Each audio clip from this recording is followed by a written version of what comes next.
Om Mani Padme Om Mani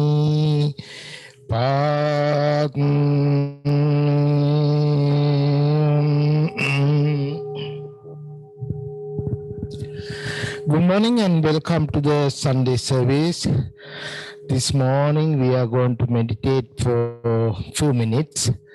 After the meditation, we are having a Dhamma talk. After the Dhamma talk, question and answer and chanting. Today there are no more monks here except me. So all the monks, they went to the near another temple for the Katina service. So possibly next week also we have to go some other places. You cannot see the monks, but we have next Sunday also the 31st. We have Sunday service. Right now we're going to the practice bit meditation. So basically loving kindness meditation. Just relax and sit whatever comfortable place and think about the may all beings be and well and happy this world, including that's may all beings, that's meaning human, non-human, animal, everybody. So think about like that way until hear the bell sound. Think again one more time. May all beings be and happy and well in this universe. Let's practice like that way.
Sadhu, sadhu, sadhu. Now it's time for the Dhamma talk. Today our speaker, Nepalese Dhamma teacher, Silas Maharjan. Thank you, Silas. Going to give a Dhamma talk about our center. He's giving Dhamma talk almost last 5-6 years, maybe more than that, in our place time to time. So I know he's a very busy person. Basically have to work, his schoolwork, family business, and he's teaching some other temple, Sunday school, so many things he's doing. Very busy person, but he's taking a little bit time for us. Also, I really appreciate and thanks again being with us. You can start your Dhamma talk right now. Thank you, Bante. It's just life, Bante. I don't think I am a busy person. That's how life is. But I really appreciate that introduction. Good morning to everyone. It's always a pleasure to join this Dhamma group through IBMC. Like I said, life itself is busy. So I hope that this brief meeting in this online forum will benefit you because you chose to join this Dhamma discussion and Dhamma talk session. And I hope you will find some ways to incorporate some of the ideas that you learn and you hear into your life, so that can benefit your well-being. As you know, Bante gives very open invitation that you can talk about anything. So it makes it harder, so what to talk. And I was thinking probably something related to karma and the kamma, the Pali term, and also how to fix our past mistakes. Perhaps that could be like a topic, how to fix our past mistakes. And I work as a psychology student and also instructor, so you can talk from different psychological perspective. One interesting thing that you will be surprised to hear, or maybe not, that human nature is more for vengeance than forgiveness. So we are not designed to forgive biologically. We're designed to seek revenge, seek vengeance. So what we do in Buddhism, like when they started doing loving kindness meditation, is counterintuitive. That is not natural for human beings.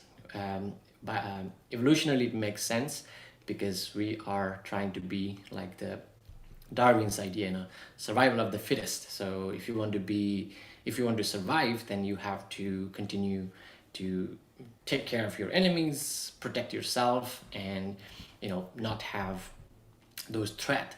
However, Buddhism is different, and we try to promote how to forgive, because in research they have found those who practice forgiveness, they tend to have better adjustment in life.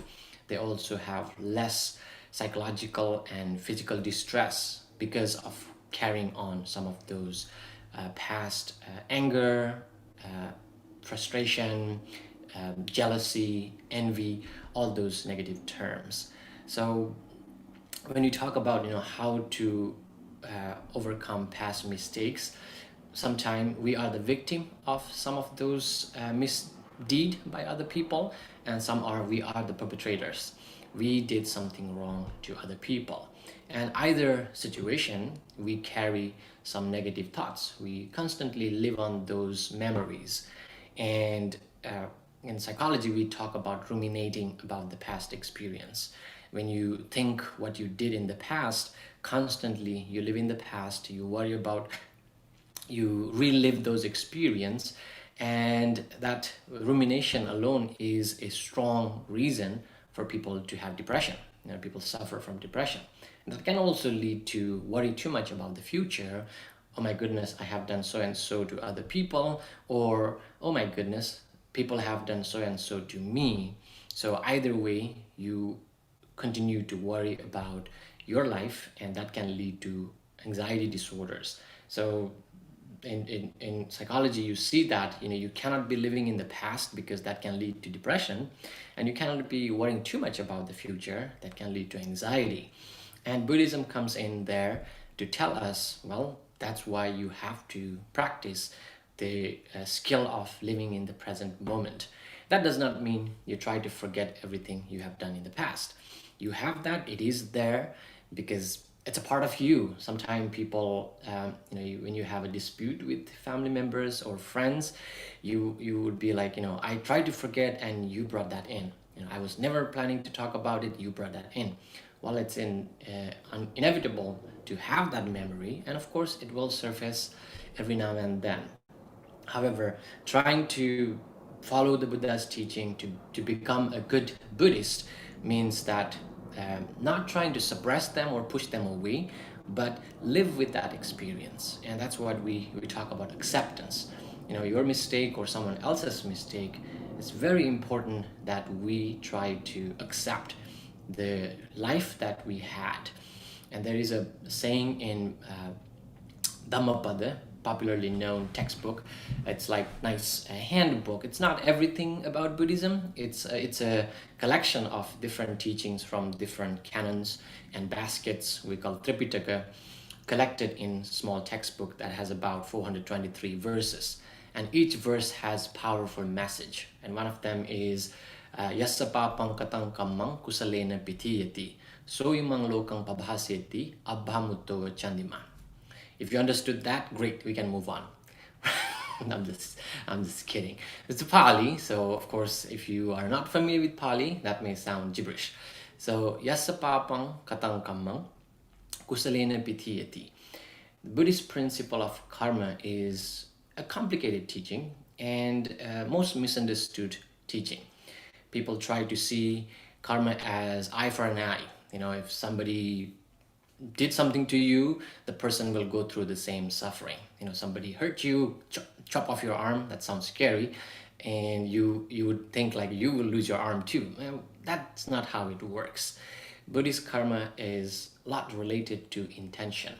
Anything you do with intention, whether it is verbal, physical, or mental, even mental action, that will be considered as karma. So how do you overcome past mistakes? How do you fix that?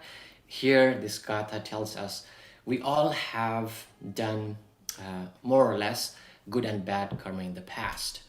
And there is no point of regretting no matter what you did in the past, because your dwelling in the past is not going to change what already happened or what you did in the past. So Buddha's advice is very practical. He never guilts people. He never tried to guilt trip people because the person had a terrible past. He tries to look at the present, what you are capable of, and what path you have chosen. So the Gatha, let me explain the meaning first so we can talk a little more. It says, if you have done any minor unwholesome karma, yassa papang katang kammang. Papa is the term for unwholesome action. Could be hurting somebody, said something mean, or stealing, any form of misdeed, which is again minor misdeeds that you have conducted. Kusalena pitiyati. The Buddha talks about you can crush those minor misdeed by engaging in greater wholesome deed in the present time. So you are able to overcome. Now this is again not to justify what you did in the past, but understanding the law of karma. How karma works, I'll talk in a minute. So minor misdeed can be crushed or overcome by engaging in greater wholesome deed. Those individuals shine like the full moon in the sky when it is free of cloud. That's the meaning of Pali. And so if you think of how karma works, it always has only one of the karma's capability to produce result. Now we have two types of karmas, wholesome karma and unwholesome karma. And there's a third type which does not belong to us, unless you have reached the higher stage of enlightenment, like Sotapanna, Sakadagami, Anagami, Arahanta. Sotapanna, the stream entrance; Sakadagami, once returner, non-returner, and the fully enlightened person. So those individuals, karma is considered only we call functional karma. So that's just the kiriya, functional. They do, but they don't accrue any karmic results. Those who are not enlightened in any of those stages, we engage in this action, and there is the vipaka, the consequence of karma. For the enlightened ones, they have action, they're only functional. They don't accrue any consequence of their action. So those who are not enlightened, we engage in good and bad behavior throughout our life, every day. Even now, you are engaging in one of those. So if you're listening to Dhamma, paying attention, contemplating on Buddha's teaching, it's a kind of wholesome action. So you are accruing good karma or wholesome karma vipaka. Now, when you have these wholesome and also unwholesome karma, they both cannot produce result simultaneously. Either you are receiving the result of wholesome karma or unwholesome karma. Now let's take a look at it in a microscopic level. Anytime you are experiencing physical or mental calmness, pleasance, joy, that is an indication that you're receiving wholesome karma. Anytime you're feeling the negative, little dissatisfaction, not happy, pain, that means you're experiencing negative karma result. And these two constantly taking one over the other. Imagine you were watching a horse race, and there are like one black and one other color, green color horse. And I don't know if there is a green color horse. So one of them will be always first. They cannot be at the same level. Just that's how our karma is. One of them is always a little forward, and the other one is a step behind. And when you have this going on, now going back to the Pali verse, when you have unwholesome karma done in the past, minor misdeeds, they are trying to produce results. But when you engage in greater karma, now you are getting the result of that stronger, wholesome karma. And the weaker horse is always a step behind. And how karma works is you continue to run, and that horse cannot keep running all the time. It will get tired. That's how karma works. Karma has its lifespan. It can produce result to some extent, and if the karma did not produce result within that time, it expires. And in Buddhist psychology, we talk about ahosi karma. Ahosi means that dissolution of karma. So the karma that could not produce result should be dissolved on its own without producing any results. So that's why Buddha talked about, doing greater karma can lead to, cancel out some of those unwholesome deeds. And the other analogy is that maybe you have heard of this. Think of take a glass of water, and you mixed 1 teaspoon of salt, and you mix it, try to drink it. It will be super salty. Why? The content of water is very low and salt content is a little higher. So you can taste the saltiness pretty strong. Now take the same amount of salt and put it in a big barrel where is a lot of water, and you mix that 1 teaspoon salt in the barrel and you try to drink it. You may, and most of the time, you may not taste any saltiness in that water.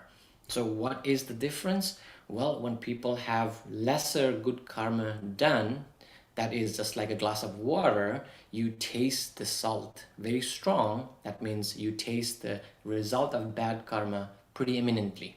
It is very quick. Versus when you have accumulated a lot of wholesome karma, that can lead to not feel the impact of akusala karma, the unwholesome deed, because you have now greater good accumulated in that process.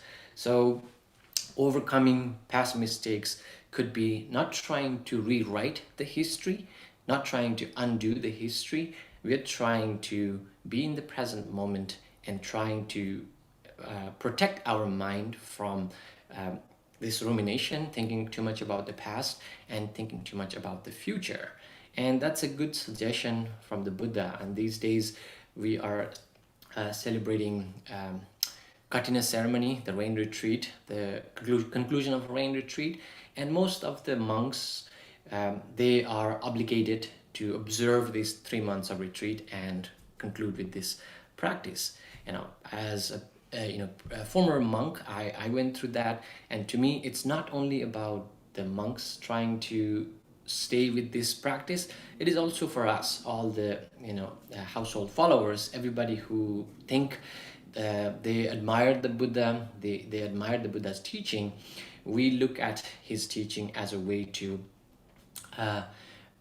find a way to overcome those past and see people from the present experience. And one last story I want to share, and I can take your questions. During the Buddha's time, one guy, well known, Angulimala, who was famous as a murderer, he was he engaged in this massacre, killed over 1,000 people because of misguided teacher and bad influence from his friends. And he was lost. He was a talented person. He was lost, and he was so ambitious to complete his teacher's request to bring 1,000 thumbs, human thumbs, as we call Guru Dakshina. That's the offer to the teacher. So, long story, you can learn about him, and on the last moment before he commit the major crime, major unwholesome karma, which is killing his own mother, the Buddha intervened, and Buddha showed him the path. Buddha was able to guide him not to engage in that action, and he was able to waken up, and Buddha took him to temple. Now everybody complained about Buddha's action. How could you take a murderer into temple? He killed so and so. He killed my mom, my dad, my uncle. He killed my family members, and everybody was against the Buddha's decision. However, later, when he was transformed, he became one of the venerated person in Buddhist community, whether it is Mahayana or Theravada. We still talk about him. We still chant about his loving kindness, who was a murderer in that very life. So that transformation was possible because if you look at the person in the present and let them, overcome such history, that would be a major change. And perhaps before we try this on anybody else, perhaps this is the time to look at ourselves with that new pairs of eyes, with that compassion, with that kindness, more openness to our own mistakes. Because the worst case in depression, people commit suicide because they're unable to forgive themselves. They self-sabotage a lot because of their own past activities and experience. And it's unfortunate that we lose people because that simple practice of forgiveness. So I want to invite all of you to engage in that self-forgiveness, and also give yourself and other an opportunity to grow from their past mistakes, and see if Buddha's teaching can really help us. See if Buddha can really guide us to overcome such criticism and such harsh treatment toward ourselves and others. Thank you so much. So we can take some of your questions.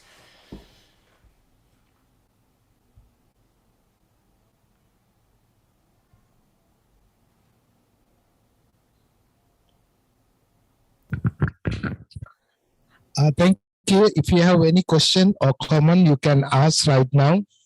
We have a little bit time. I see a question here. It was directly sent to me.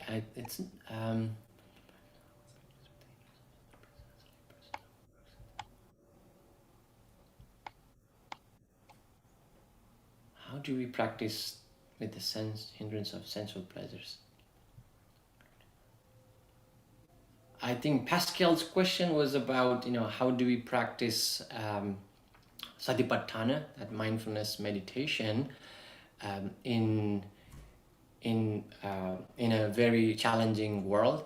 I think that is the best fit for practicing those meditation, because now I know people try to go on retreat for so many days, leave the house, go to some isolated place and try to practice meditation, which is easier because you don't have any hindrances in those kind of environment. But when you come back to your world, you might be challenged now. So it's a good place to practice where you are living in everyday challenges. There's sensual desires, there's temptations, there are difficult people, and that's where this practice comes handy.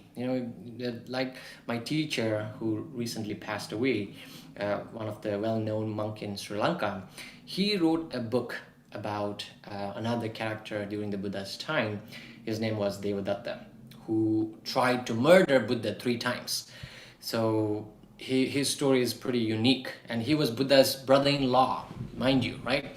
Your own blood, your wife's brother trying to kill you. That's like a really interesting story. Anyway, my teacher's book was how Devadatta shined or highlighted Buddha's quality of compassion.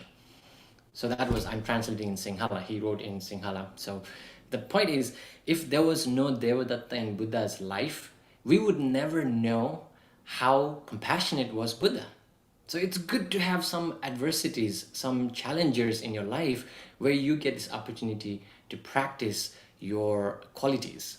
If you don't have enemies, I don't think you can practice loving kindness. If you don't have temptations, you cannot practice your sensual restriction. So that could be a good place to apply and see. It's about you, and whether you are in a monastery. I lived in monastery for 12 years, actually 14 years, 16 years, here for 12 years, and Sri Lankan too. Anyway, a total about 15, 16 years. Whether you live in monastery or you live in a household life, all places are filled with so many challenges. And we're not trying to change the environment. We're trying to change how we take care of our mind, how we perceive those temptations, and how we apply the knowledge that we learn from Buddha in our life. I hope that was useful. And there's another question from Maria. I'm thinking about how in mental health treatment and intervention for major depression, functioning has been addressed is engaging in service, helping others. I'm wondering if part of the reason that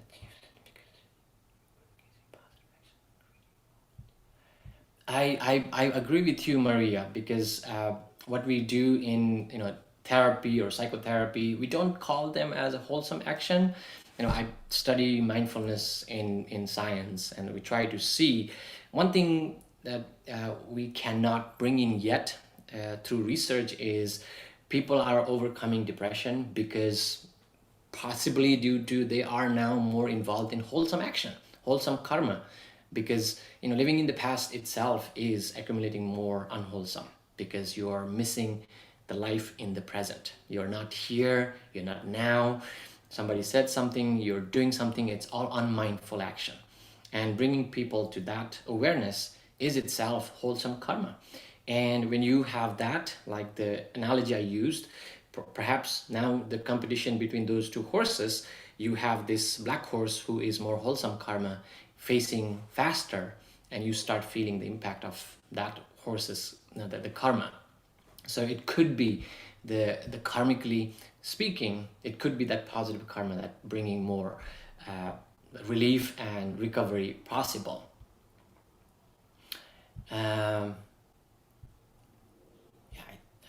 Is there any other questions or comments that you want to share? Yes, Pascal, I see your hand. Thank you so much for your brilliant explanation. My question, I don't think I phrased it well, but I'm sitting in meditation and I'm a lay person. I have a few children and I had a wife, but now I still want a girlfriend. And I know from experience when we're meditating, and then we're trying to deal with the hindrance of sensual desire, then our girlfriend might say, well, I want to have sex. Why are you making yourself less sexy? So And how do we deal with that? I mean, theoretically, I understand the Buddhist teaching some great wisdom, but in actuality, is there a way to deal with sensual desire where we see through it, but we're not trying to push it away so much, but trying to go deeper into the deeper idea of a passionlessness, where that's like a power of mind? That's my guess, but I don't know what to do. Pascal, I love your question. Why are you being less sexy? That's a legit question. Why? Well, it has to do with your path. Now, in a way, it is somewhat misunderstood, the Buddha's teaching, because yes, you can definitely practice a lot of dispassion. That's the viraga and nirodha, which is like that lead to dissolution of your existence. However, that does not mean you completely cut off and try to lead a life as a monk. If you would wish to do so, then it's a time for you to yourself, like, not think about another girlfriend or the present one, and try to adopt the life of a monk, which gives you, like you said, a lot more freedom than as a lay person.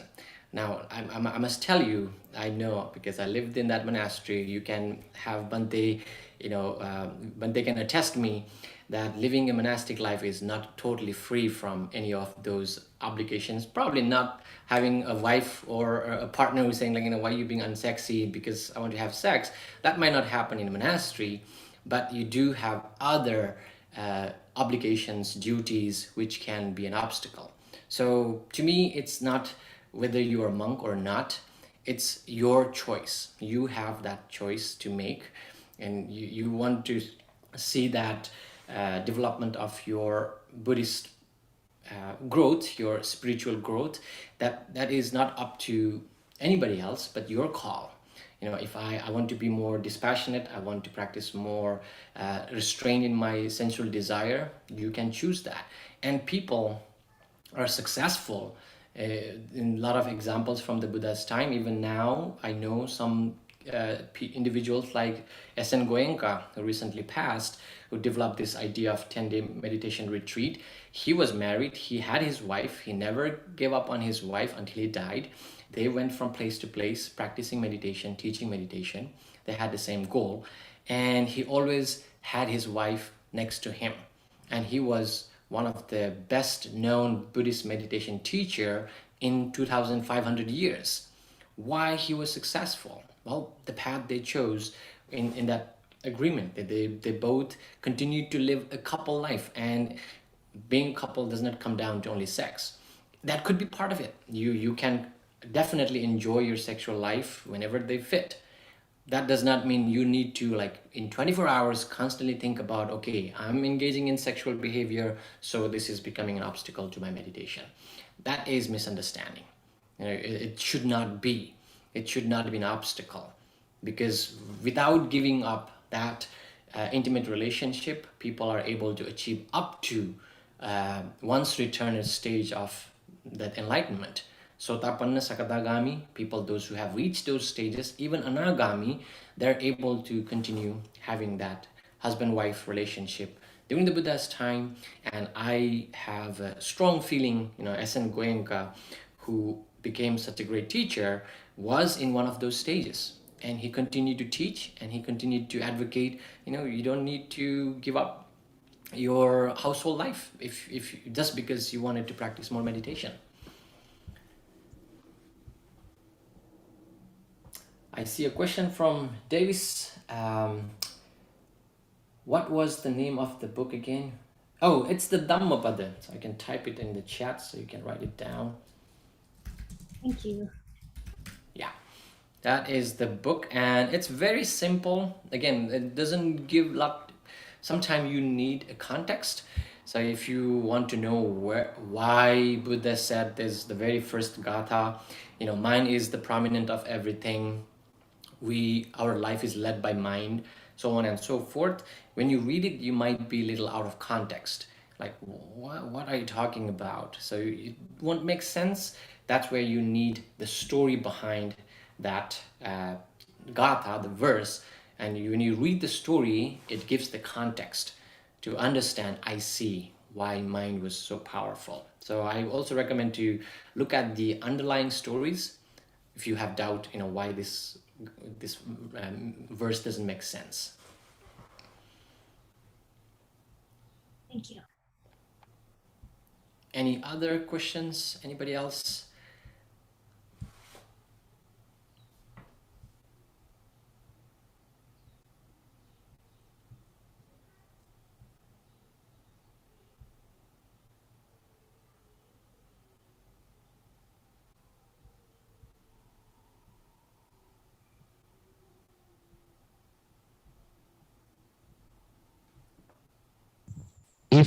If you have any other question, please ask right now. If not, we are going to chant in the page 4 and page 10. Richard, I think your hand's up. Hi, good morning. Hi, Richard. Good morning. I'd like to make a comment on the one about having relations with another person. And could you make a comment on whether I am on target with this? The way I see it is when you're living in the present moment, that you have a relation with someone, and we have human urges, and you follow those, but you don't live your life centered around those. You don't make them more amplified than normal, and you don't focus on those solely. That's just part of an aspect of our existence here, and there's nothing wrong, and it's normal. And in fact, when you using mindfulness, it could be even more pleasureful. What do you think about that?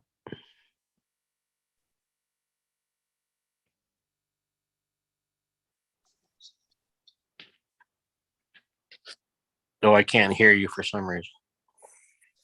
I agree with you, Richard. Sorry, I was muted. I agree with you. When you think of living a life with a partner, no matter what type of partnership you're in, using Buddhism should make it more meaningful. That's the only thing I would change. Instead of saying pleasurable, to me it's more meaningful. Correct. Because Yeah. you share so much together, and every experience, whether it is sensual pleasure or spiritual development, they can be a lot more meaningful when you have a partner who is like-minded. And it's always advocated, but that's why when you look at the teaching for lay people or non-monastic group, he gave 5 precepts. He asked not to engage in sensual indulgence. He did not say complete abstinence from sexual pleasure or any kind of sensual entertainment. He said, no, do not indulge. Now that's totally makes sense. You're welcome to enjoy your life in every possible way that you have, but make sure it's not consuming you from life. It's not becomes an obstacle for your life. Rather, it becomes more meaningful, and he even asked to make those commitment to continue in that journey as a shared like-minded couple. So he even gave advice how to meet your partner in the future life. And there was this one old couple, they lived 80 years together, super happy. I wish I can meet them and ask how they managed to do that, right? 80 years lived together, and they came to Buddha and asked, we want to be couple again in future life. Now, if we were to, some people might say, like, Buddha would say, no, that's ridiculous. Why do you want to live with the same person again? You should let go. No, Buddha's advice was totally different. He said, yes, that's possible. Practice equal amount of confidence, so I would say samasaddha, equal confidence, samasila, equal morality, samachaga, equal generosity, and samapanya, equal wisdom. You will meet each other again and again in future lives. His teaching like these as an example that he was fully an advocate for continue living as a couple, as a partner, and also maintain your spiritual journey. Right. I think you had it on the nose there. Make it meaningful, healthy, healthy amount, not anything exaggerated. Yes. Thank you. No problem. Thank you, Richard, for your comment.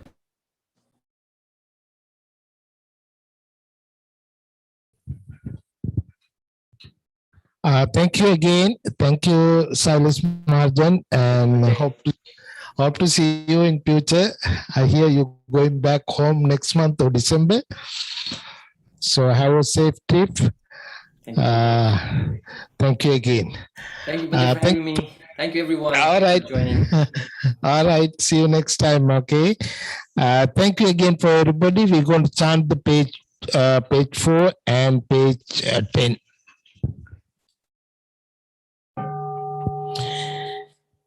Namo tassa bhagavato arahato samma sambuddhassa.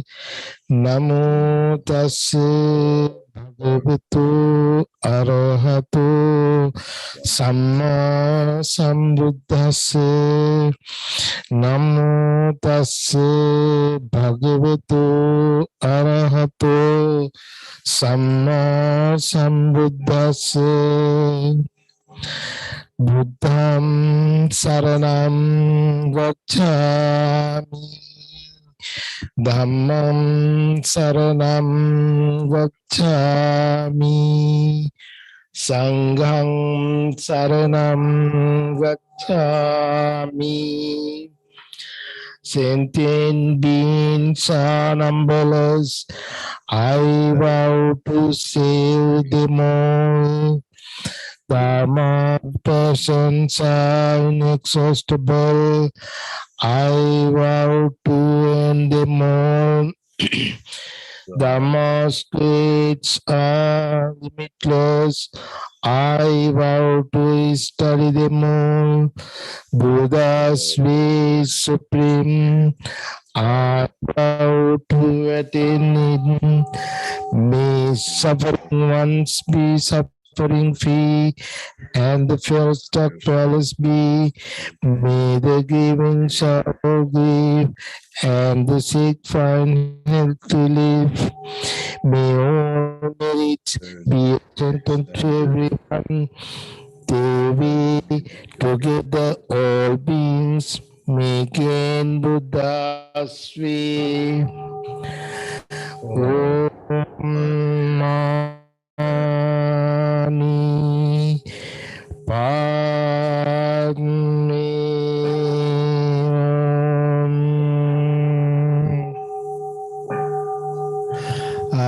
I just want to mention two things. Next Sunday, which is the 31st, our one of the good friend, Mr. Nam, he's going to give a Dhamma talk because we all the monks are in that day going out in the temple. And he's very grateful to our temple, helping so many ways, coming every Saturday or Sunday. Plus today is, I believe, it's called Kuan Yin Bodhisattva Day. We used to practice here, and most of the Mahayana and Vajrayana temples, they practice, which is called Kuan Yin Bodhisattva Day. I believe around this week sometime they do special Kuan Yin puja, Kuan Yin meditation or something like that. Again, thanks for everybody, and especially for our members and Mr. Maharjan. We wish for everybody good health, happiness, and by the power of the Buddha, Dhamma, and Sangha, by the power of the all the Bodhisattvas, you all be well and happy. Thank you. Sadhu, sadhu, sadhu.